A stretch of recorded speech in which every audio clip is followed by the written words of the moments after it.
यमुना के तट पर धर्मस्थल नामक एक शहर था। वहां पर केशव नामक एक ब्राह्मण रहता था। वह बड़ा ज्ञानी, ध्यानी और तपस्वी था। केशव पंडित की एक पुत्री थी। उसका नाम मधुमालती था। मधुमालती अत्यंत रूपवान थी। जब मधुमालती विवाह के लायक हो गई तो उसके माता पिता और भाई उसके विवाह के लिए चिंतित हो गए। सब उसके लिए योग्य वर की तलाश में लग गए। एक दिन केशव पंडित एक यजमान के यहाँ गया। वहां पर ब्राह्मण का एक अत्यंत रूपवान और गुणवान नवयुवक बैठा था। केशव यजमान से उसका परिचय पाकर खुश हो गया। लड़के के पिता से मिलने गया। अपनी पुत्री का विवाह उस युवक से करने की इच्छा प्रकट की। लड़के का पिता सहमत हो गया। ठीक है पंडित जी, आपका यह रिश्ता स्वीकार है। आप जैसे गुणी खानदान की लड़की पाकर मुझे प्रसन्नता होगी। केशव लड़की का रिश्ता पक्का करके आ गया। उसने अपनी पत्नी को बतलाना चाहा, पर उसके कुछ कहने से पहले ही उसकी पत्नी बोली, हमारी मधुमालती का भाग्य प्रबल है। घर बैठे एक लड़का आया था, उसकी माँ भी आई थी। त्र्यंबक शास्त्री का तुमने नाम सुना है? त्र्यंबक शास्त्री का नाम सुनकर केशव पंडित होंठ काटने लगा।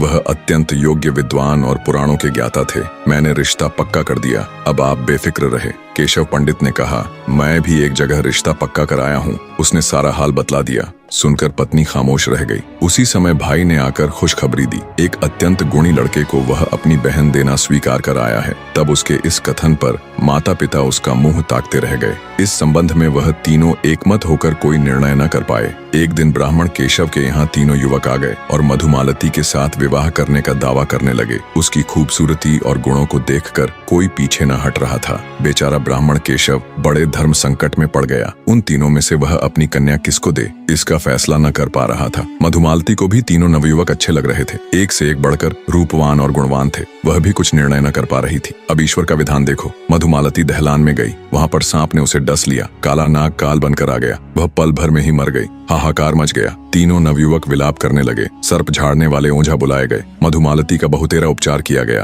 पर वह बच न सकी। उसका अंतिम संस्कार कर देना पड़ा। तीनों नौजवान बहुत दुखी हो गए। पहले लड़के का नाम था तेज प्रताप, दूसरे का नाम वामन था, तीसरा मधुसूदन था। तेज प्रताप ने उस युवती की हड्डियां बांध कर रख ली और वन में जाकर उसके वियोग में तपस्या करने लगा। दूसरे ने, जिसका नाम वामन था, उसकी राख समेटकर एक झोपड़ी में रहने लगा और रात दिन उसके लिए आंसू बहाने लगा। तीसरा, जिसका नाम मधुसूदन था, साधु बनकर देश देश घूमने लगा। मधुसूदन एक राज्य में पहुंचा। वह एक तांत्रिक के घर ठहर गया। तांत्रिक रात में देर से भोजन करने आया। उसकी बीवी ने खाना परोसा तो तांत्रिक कुछ कमी पाकर उसे बहुत गुस्सा आ गया। उसने अपने लड़के को चूल्हे में डाल दिया। लड़का मर गया। इस पर उसकी पत्नी रोने लगी। तब तांत्रिक को दया आ गई। उसने संजीवनी पोथी निकाल कर पढ़ा और जैसा उसने बतलाया था वैसा कर राख और हड्डियां इकट्ठी कर लड़के को जिंदा कर दिया। यह चमत्कार देखकर मधुसूदन हैरान रह गया। उसने निश्चय कर लिया वह संजीवनी पोथी लेकर भाग जाएगा और अपनी प्रियतमा मधुमालती को वह जिंदा कर लेगा। तभी मधुसूदन को अवसर मिल गया और वह संजीवनी पोथी लेकर भाग गया।